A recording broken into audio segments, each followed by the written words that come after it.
আজকে বানাবো অতি পরিচিত ডিশের একটা হেলদি ভার্সন, সেটা হচ্ছে স্টিম বড়া পাও। বড়া পাও আমরা সবাই জানি যে পাউরুটি লাগে এবং যে বড়াটা থাকে সেটা তেলে ফ্রাই করা হয়। এখানে আমি তেলে ফ্রাই করব না, বা এখানে আমার পাউরুটি লাগছে না, আমি বানাবো সুজি দিয়ে। তো চলুন আজকে একটা হেলদি ব্রেকফাস্ট তৈরি করা যাক। আসসালামু আলাইকুম, কেমন আছেন সবাই? বিনুর বিশ্বে আপনাদের সবাইকে জানাই স্বাগত। চলুন তাহলে রেসিপিটা শুরু করা যাক। প্রথমে বড়া পাওয়ের যে বড়াটা থাকে সেটা তৈরি করব। আমি দিয়ে দিয়েছি এখানে সাদা তেল। সাদা তেলের সঙ্গে দিয়ে দিলাম হিং।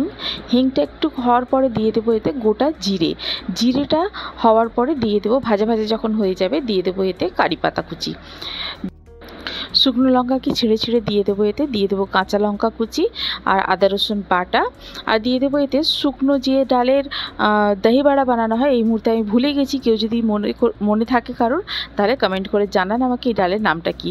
সেই ডাল দিয়ে দেবো কিছুটা, আর দিয়ে দেবো গুঁড়ো মশলা, নুন, হলুদ আর লঙ্কা। এবারে সেদ্ধ করে রাখা আলু দিয়ে দেবো এতে। আমি এখানে 3টে আলু নিয়ে নিয়েছি, 3টে আলুতে আমার 6টা বড়া পাও হয়ে যাবে। তো আলুগুলোকে ভালো করে এইভাবে খুন্তি দিয়ে ভেঙে নেব। কারোর কাছে যদি পটেটো ম্যাশার থাকে তাহলে সেটা দিয়েও ভেঙে নিতে পারেন। এইভাবে ভালো করে এইভাবে ভেঙে নেব, নিয়ে পরে এটাকে ঢেলে নিয়ে একটা জায়গায় ঠান্ডা হতে দেব। এই যে দেখুন সবগুলো ভাঙা হয়ে গেছে ভালো করে। এবার একটা প্লেটে ঢেলে নেব, নিয়ে এটাকে ঠান্ডা করার জন্য ফ্যানের হাওয়ায় রেখে দেব যাতে একদম ঠান্ডা হয়ে যায়। এবারে ওই প্যানেই আমি নিয়ে নেব জল। এরকম বাটির আমি 2 বাটি 2.5 বাটি জল নিয়েছি, আর আমার 1 বাটি সুজি হলেই হয়ে যাবে। এতে দিয়ে দেবো এতে নুন আর সামান্য সাদা তেল, আর দিয়ে দেবো এতে গোলমরিচের গুঁড়ো। দিয়ে এবারে সুজিটাকে হালকা হালকা যখন জলটা ফুটে আসবে তখন সুজিটাকে ঢেলে দেবো, দিয়ে কিন্তু আঁচটাকে একদম লোয়ে রেখে দেবো। দিয়ে এইভাবে সুজিটাকে মাখিয়ে নেব জলের সঙ্গে। দিয়ে এইভাবে একদম একটা মণ্ড মতো তৈরি হয়ে গেলে দেখবেন যে কড়ার গা থেকে ছেড়ে যাচ্ছে, তার মানে সুজিটা রেডি হয়ে গেছে। দিয়ে সুজিটাকে রেখে দেবো ঢেলে। এবারে আলুর সঙ্গে আমি কুচনো পেঁয়াজ, কাঁচা পেঁয়াজটাকে মাখিয়ে নিচ্ছি ভালো করে। এটা হচ্ছে বড়াটা, আলুটা হয়ে গেল মাখানো। রেখে দিয়ে এবারে সুজিটাকে চলুন কী অবস্থায় সুজিটার দেখি। এই যে দেখুন সুজিটা একটু ঠান্ডা হয়ে গেছে, তবে একেবারে ঠান্ডা করবেন না, হালকা যেন গরম থাকে। একেবারে ঠান্ডা হয়ে গেলে কিন্তু সুজিটা শক্ত হয়ে যাবে। দিয়ে এটাকে আটা মাখার মতো ভালো করে মেখে নিতে হবে, এইভাবে চটকে চটকে একদম।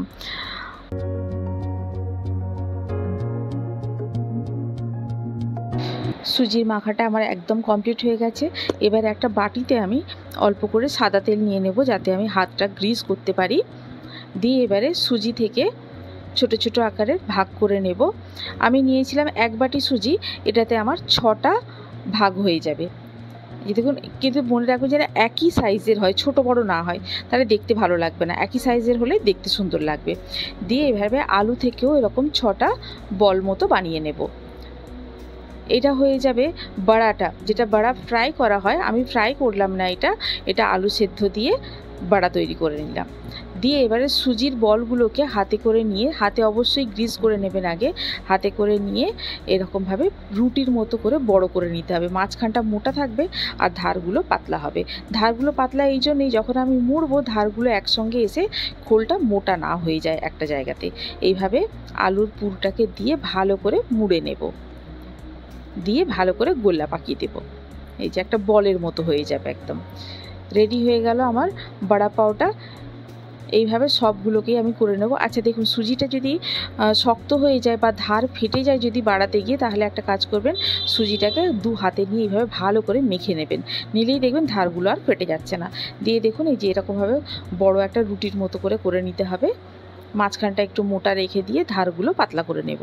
নিয়ে এই যে আলুর পুরটাকে দিয়ে দেবো, দিয়ে এবারে মুখটাকে সিল করে দেব। দিয়ে ভালো করে গোল বলের মতো তৈরি করে রেখে দেব। সবগুলোকে এইভাবে করে নেব আমি।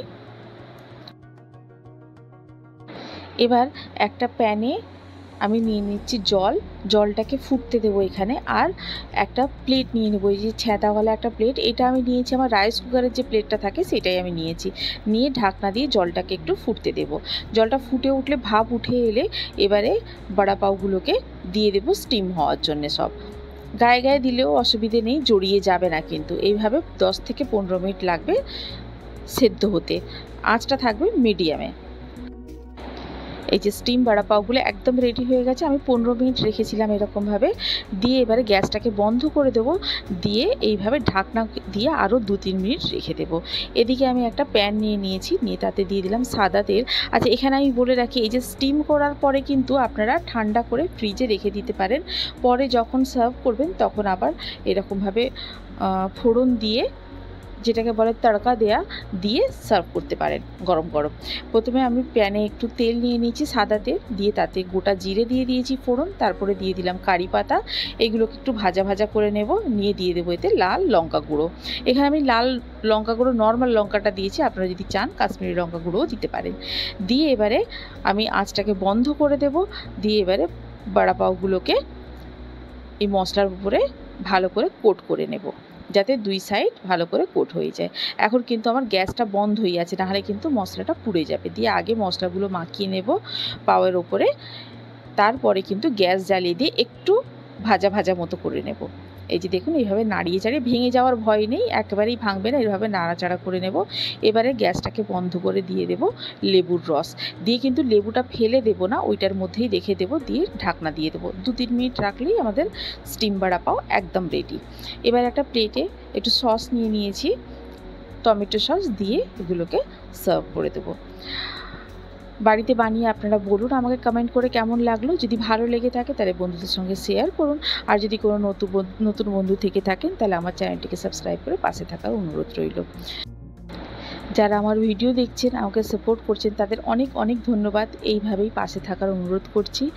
আজ তাহলে এই পর্যন্তই, আবার দেখা হবে। ভালো থাকুন, সবাইকে ভালো রাখুন। আল্লাহ হাফিজ।